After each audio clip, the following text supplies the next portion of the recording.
Alright, what it do, everybody? It's Puro Paisa Productions back at it again with your boy Creamy Chris. Sorry about the long hiatus that we had. As you guys know, we are going through a financial struggle and the war against drugs.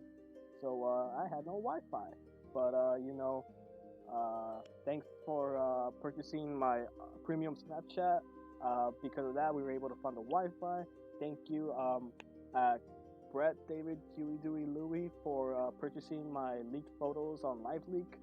Because of that, we were able to purchase this brand new setup, as you can see.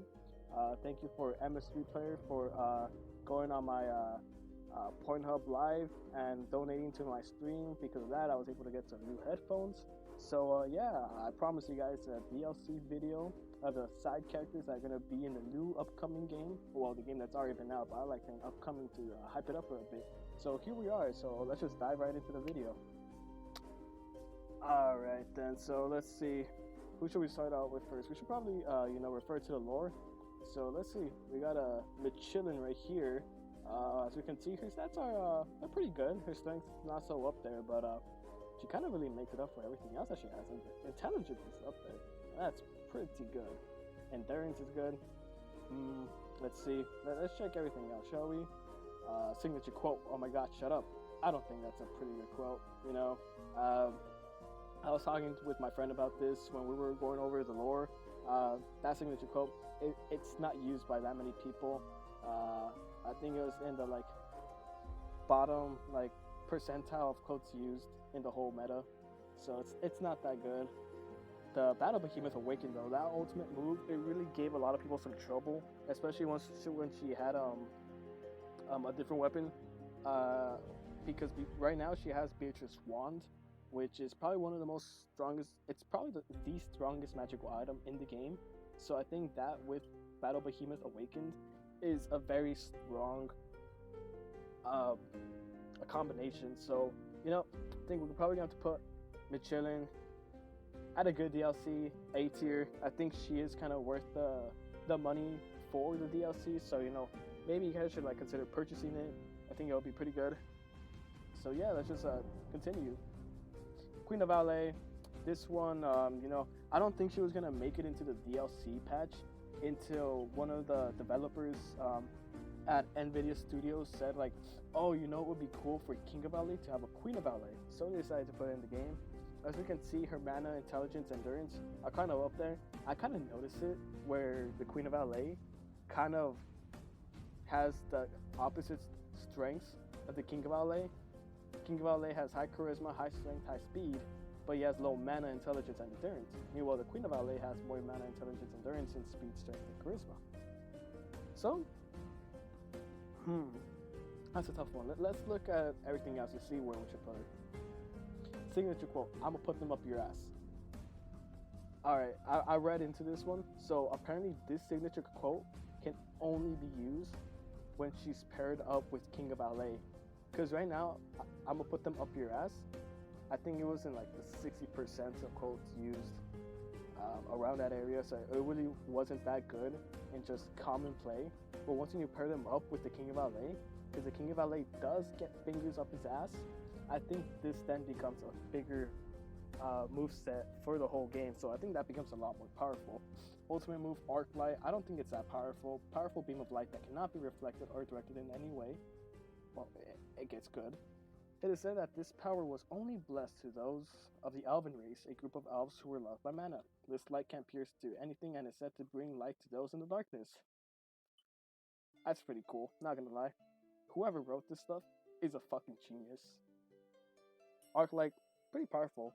Golden scissors, a pair of scissors that have no purpose to any person, but with enough attunement, this is said to cut through anything, even through space itself. Alright, that's just top tier right there. I think she would be an A tier character if it wasn't for the fact that her signature quote is pretty weak on her own. I think I'm gonna have to give the Queen of Valet B. She's probably worth the price on the DLC. You probably won't use her that much. You probably will. I think she's gonna be one of those fun characters if you're able to pair them up with the King of Valet enough to have a good game. But I think she's kind of in the B tier right there. I think she's probably gonna stay like that for now until like a new patch comes out where she has a different quote used so she could play it on her own. I think we're probably gonna have to keep her there. So yeah, let's just continue. So let's see. Next we got the Hunter. Yo, so I'll be honest, I didn't know much about this character until a friend of mine told me all about this character and how her backstory actually deals with one of the other main characters in the meta. So actually, let me take a look at the backstory. Oh, it says it's shrouded in mystery. Alright, well, that's kind of stupid. Alright, so we know her name is Jenny, and looking after her true love. Alright, it's pretty fucking gay. Land of Ethiopia, encountered a true love, the king of... Oh, so this girl is hunting after the king of Ethiopia. Oh man, this kind of reminds me of an event that occurred in my first year of college. Oh man, dude. Oh, that was crazy. Signature quote, he's pretty cute. I heard that wasn't really used. It's not used in competitive play. A lot of like in recreational play, it's not used that much either. I mean, apparently you have to also pair her up with another main character like Queen of LA with King of LA. I think you need to pair the Hunter with the King of Ethiopia in order for her to actually be of use. Ultimate move, Lover's Bliss. A peculiar power, this ability allows the user to raise her power based on emotions towards her lover. Alright. If she feels undying love, her power has no limits. With Ethiopia's king always being on her mind, her powers always through the clouds. Oh shit, alright. Alright then. Gauntlets of Fire as her weapon of choice. Gauntlets that hold the nature of turning into fire. Okay. Allowing the wearer complete control and manipulation of fire however they see fit. I feel like that's probably one of the weaker weapons we've covered so far, even including the whole main character meta. I mean, I feel like if as long as you pair her up with the King of Ethiopia, she'll probably stand a good chance, but I feel like she's pretty weak on her own.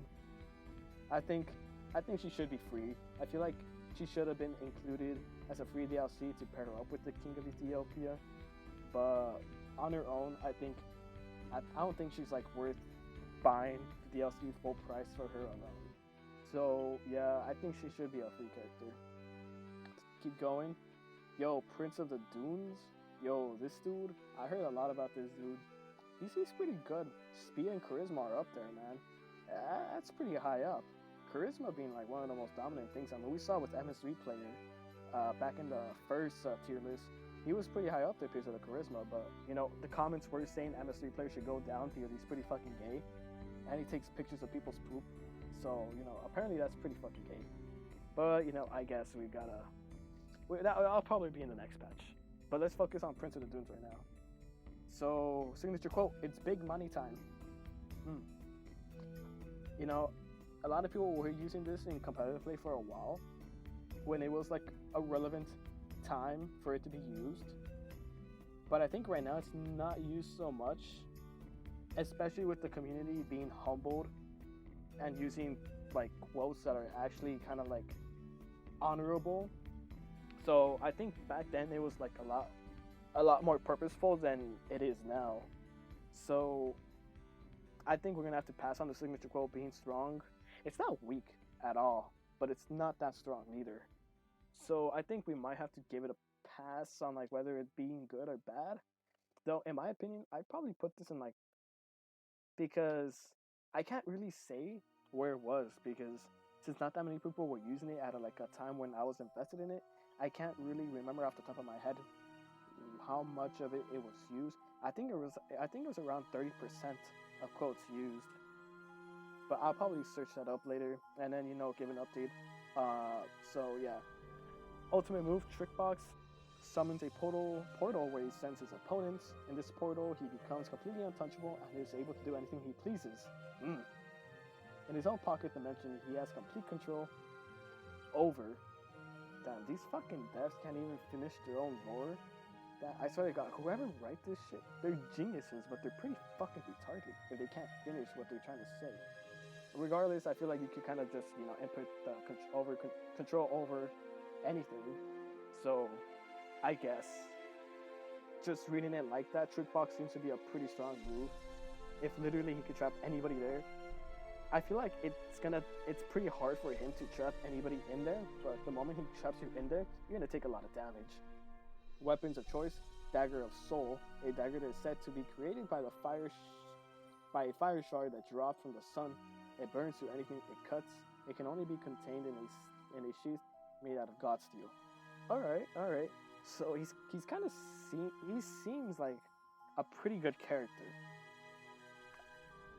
I feel like if it were for a more relevant signature quote, he probably would have been up here. He probably should have been a main character. But I feel just because it's not relevant enough, I think we have to put him in the good DLC. I think Michelin beats him just a little bit more, just because he's a bit more relevant with a quote. Because like, even though like it's kind of like a broad quote, everybody still uses it. Meanwhile, it was used for a good while, but then it will stop being used for up until like, I don't know. So I think he's gonna be a good DLC. He's an A tier, so yeah. Let's keep going. Let's see where we go off. Oh, Maiden of Stats. So the thing about this person, apparently she wasn't supposed to make it to the cut, but because a lot of people were supporting her because she was such a fresh face, and a lot of people found her attractive, them being the weeaboos, disgusting, get the fuck out of here. But you know, people were saying that, oh my god, she's a goddess, she should be in this. And then, you know, apparently she was endorsed by the supporters of MS3 Player to be in the DLC, so she barely made it by a small margin. But you know, she's here. Let's see what she is. So off the bat, she's probably one of the more stronger female characters in the game, with a strength of 16, high charisma, and high endurance. So that probably is already gonna put her up like in the upper parts of the tier list. But I guess we have to just keep going. A foreigner living in great triumph, Marisol ought to have a better life and opportunity. With a business intellect, she enrolled in River University. That's a pretty fucking good school in the meta. I mean, like, if I were to be in Vidia, I would go to River University. It's pretty fucking cool. With a dedication to statistics, she received the nickname Stats Girl. After years of living a normal life, she had the misfortune of encountering the soldier MS3 Player, damn, who she learned how to fight if her life ever depended on it. To this day, she trains under MS3 Player with hopes of being at his side forever. Oh man, that's adorable. Signature quote: "You're a player, huh?" I mean, I guess this is directed to MS3 Player. Maybe MS3 Player's trying to do something with Stats Girl, huh? Who knows? Maybe we could see that in the lore later on. That'd be pretty interesting to watch. But signature quote, I think that was like 40% of quotes used. So it's like in the top half, but it's definitely not all the way up there. So I think that's gonna be alright. High Specs it's a pretty good move. The only thing is, High Specs requires you to take a lot of damage, because it requires her to take damage from her opponents. But after analyzing her opponent, she takes down her opponent with a rush of attacks that statistically give her an advantage. She remains undefeated to this day. So that's pretty crazy, but I feel like it's very dangerous, especially if you fight an opponent who happens to be a bit stronger than you. I think you'd be fucked. So, you know, that's pretty good. Boots of Magic Step.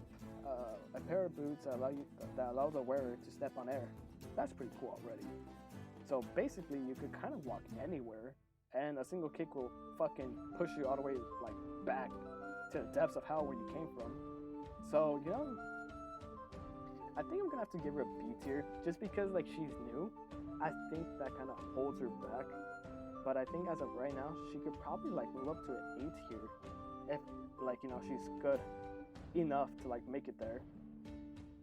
So yeah, I think right now B tier. Maybe my mind will change at the end of the video, because we always do that whole recap and see where we should actually put these people. So yeah, let's just check it out. Let's go down. Sometimes the sorcerer. So, you know, I really didn't like this character when I heard she was being announced to the DLC list. So I'm gonna be a little biased, but you know, I'm gonna keep an open mind. So her mana and charisma are pretty up. Everything else is pretty average, you know. I guess like you won't really. I guess you wouldn't really want her in a like team if you're going to do battles. Maybe you could use her other strengths and abilities if she has any. But I guess we gotta check it out. So let's see. Hailing from the deep valleys of Soratuni, Selene was one of the daughters of the elite businessman in the I can't fucking speak. In the lands. After reading stories of the heroes from the olden times, she wanted to learn her own craft and become famous herself. She applied to the arcane school of magic in the Foghorn Kingdom to one day become a respected mage across the land and achieve the fame she seeks. That's pretty fucking gay. But whatever. These people who write it, they're just retarded. Signature quote, "You're a faggot, ain't you?" Alright, that's actually one of the better quotes we have in the DLC list. I think that was like actually making it in the 20 percentile of signature quotes used. So like that's near main character status. Almost there, but you know, just enough to keep them a little separate. So you know, I think that's gonna boost her up a little. Let's see, Call of the Army. This move allows Selenia to use her massive influence and following to spawn at any place and time and fight by her side. Pretty good. That's pretty good. I mean, you have like a whole fucking army to like help you out. That's pretty good. I think that's gonna really like bring her up. The strength of her power depends on the amount of following she has gained through her travels across the line. This could range from either a weak attack to one of the sword cities. Alright, then I think that's probably gonna knock her down a lot. Because like say you have her in your party, but you don't really have her interact with people, you're not gonna get their following. So in a grave time when she's like the last person in your party to like depend on, and you use her ultimate move and only like 5 people come up, you're fucked. So I think that's really gonna knock her down a few. So let's just hope it kind of stays, you know. Let's hope the weapon of choice like kind of boosts her up. Because if not, we're kind of looking at like a bottom tier character. Weapon of choice, summoned horn. While not being a powerful physical weapon, already pretty bad. This artifact allows her to summon any familiar to her side. The familiar is invincible until either the user is killed or the user recalls it to rest.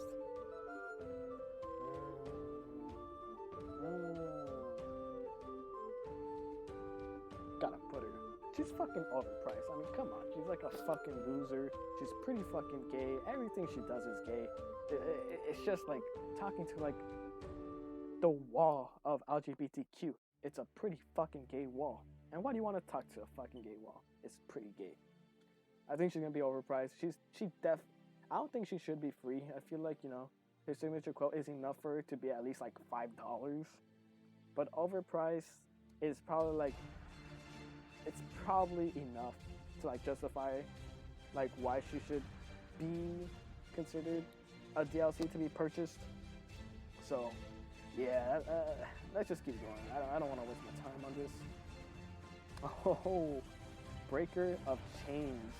Alright, so about this character, I think this one was one of the more, she was like a DLC character that was like introduced earlier on in the years of the game. Like apparently she was very close to one of the main characters to the point where she was about to be a main character, but then like after a hiatus she disappeared and then only kind of made a return not so long afterwards. So I think this is why she was a DLC character. But you know, I actually like this DLC character a lot just because like she has a very interesting backstory. I want to read it. Let's go. So X, Breaker of Chains. A foreigner of great triumph, X was captured during the raids of her village in Torotuni. Spending many years in the dungeon of the capital of, Great Triumph, X had enough of the oppression and escaped herself. Returning back to her village, she only saw the ash that had burnt her home down to the ground. That's pretty sad. Picking up a sword that laid on the ground, she swore to free all of those who were looking for a better life, but were captured and forced into slavery. Oh, that's so sad. After liberating many labor camps, she was labeled the Breaker of Chains. She's such a social justice warrior.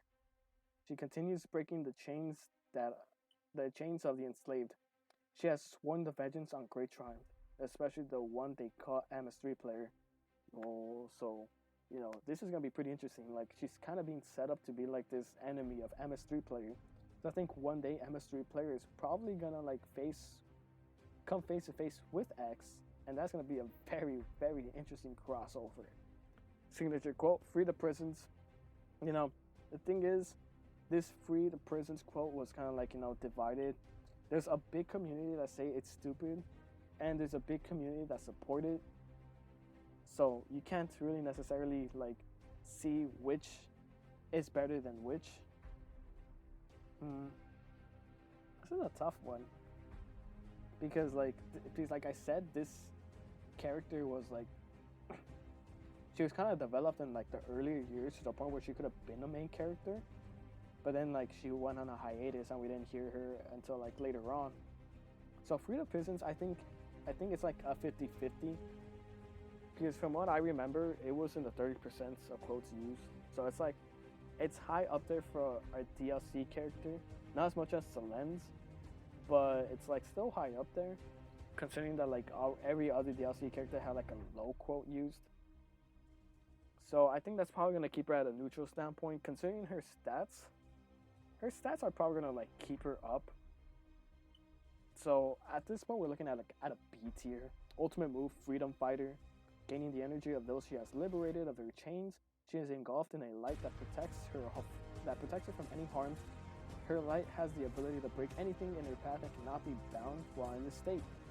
That's pretty strong. I feel like just because of that, she's A tier. Weapon of choice: Sword of the People. A simple broadsword she found in her village. She has used this to free many people. With every person she has freed, the sword gains the power of the person, becoming a sword carrying the hope of everyone who strives for a better world.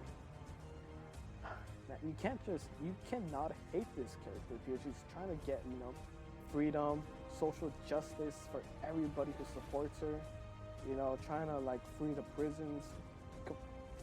I think she's gonna have to be, we did say that she was gonna be part of the main character list if it wasn't for that hiatus she had. So I think she has to be she's main character material, S tier. It's gonna be hard to change that. Other than that, like I can't really see anybody like else being a main character. Maybe Machillin. I feel like she has a good chance. Maybe one day we should like pit X and Machillin together in a fight to see how it actually turn out and to see who's the better S tier character. But that's probably for like a later episode once when like the lore comes out. So let's just keep going. Jack of all trades, Daniela.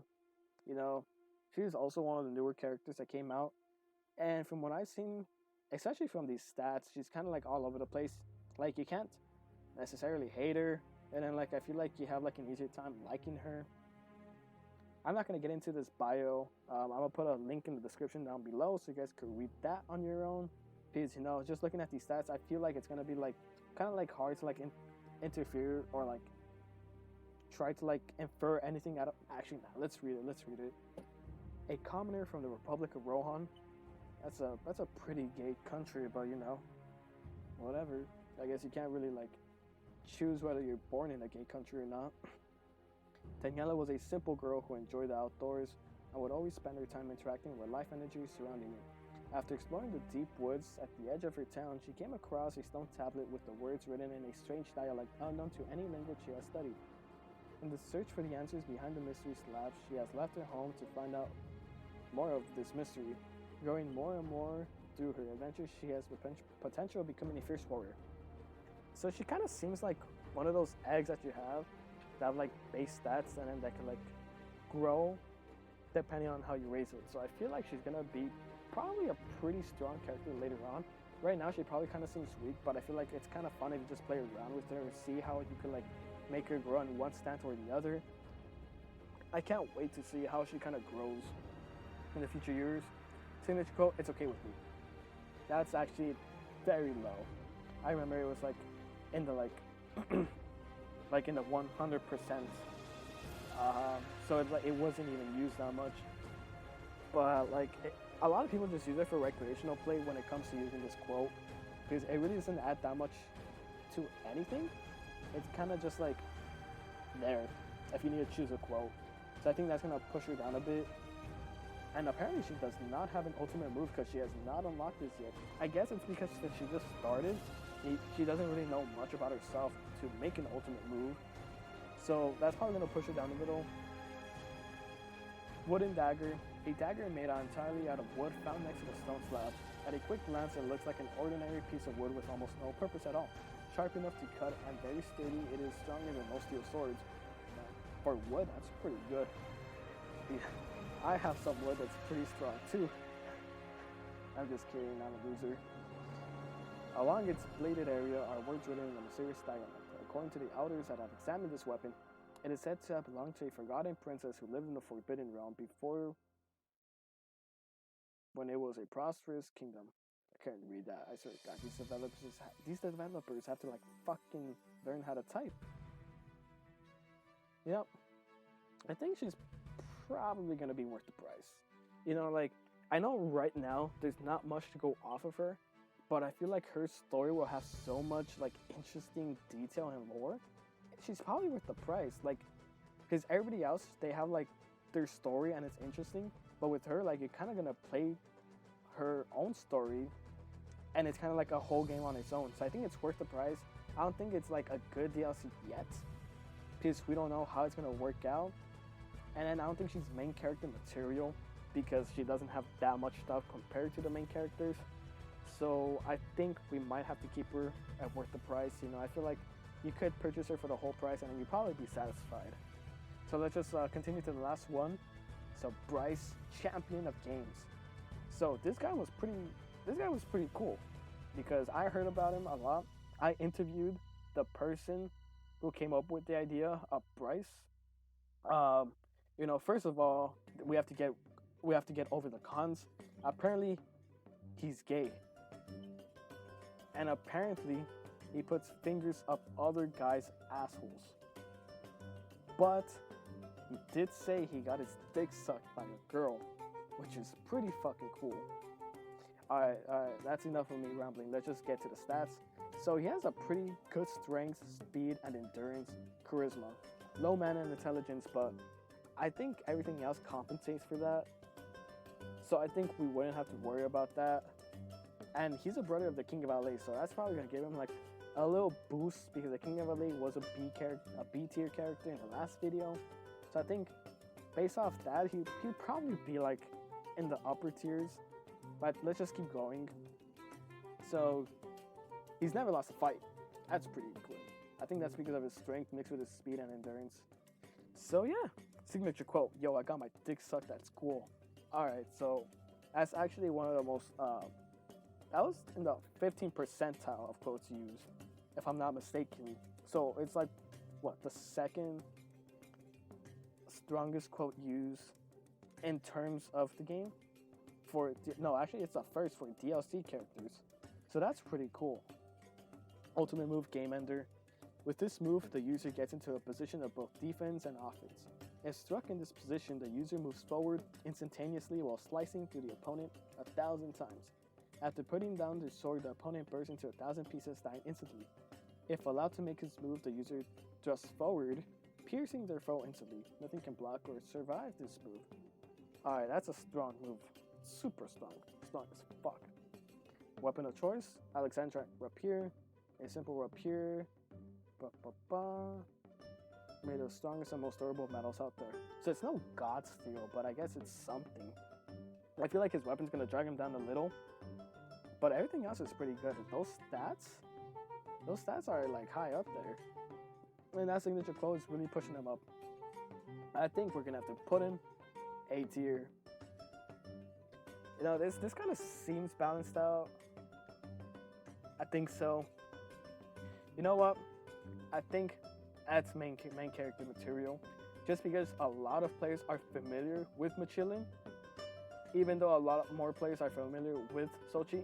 I really do think they have to make an X versus Michelin battle to see who's a stronger DLC character. You know, like, I'm pretty sure if they were to go head to head, I feel like X might just beat Michelin just because X has raw strength inside of her. Michelin probably has speed and more endurance than X, but I feel like the moment X lands one physical move on Michelin, I think that's game over. yeah, I think I'm gonna have to leave it like this because these two, good DLC. I would spend like, I'd probably spend a little bit more than what they're asking for just to get these two characters. Obviously, you gotta get these two characters. You can't have the game without them. These three are probably worth the price. I think I'm gonna have to put Stats Girl in front of the Queen of LA. Not to say that like she's probably less than Stats Girl. It's just I think Stats Girl was probably like, I think a lot of people have a lot more fun with her than they have with Queen of LA based on their movesets. And I think the story behind Stats Girl is a lot more intriguing. So yeah, Daniela, Jack of all trades, I think she's just worth the price. It's still a mystery, but I feel like it's gonna be a good mystery, and it's gonna be like its own game. So you can't really argue with that logic. I think Selene is overpriced. Like sure you can still pay for it. I feel like there's something in there, but I feel like a C tier is gonna be all right for her, and should be free. I mean, like if you're gonna make a weak character that's only after one character, I feel like it should be free. Other than that, I think the tier list is like good how it is. So yeah, if you like the video, like, subscribe, put the notification on. I'm gonna put a link to the whole DLC character list down in the description below if you want to check that out. And yeah, one more shout out. Thank you, Flex Pre, for being on my Patreon. I know those photos weren't as what you wanted, but thank you very much for your support. It's it's an honor making these videos for you guys. And join my Discord so we can talk about penguins. I also have a podcast coming out. It's called Thoughts with Cream. Some of you guys already checked out the trailer, and just be looking for that in the future. So this is your boy Creamy Chris signing out.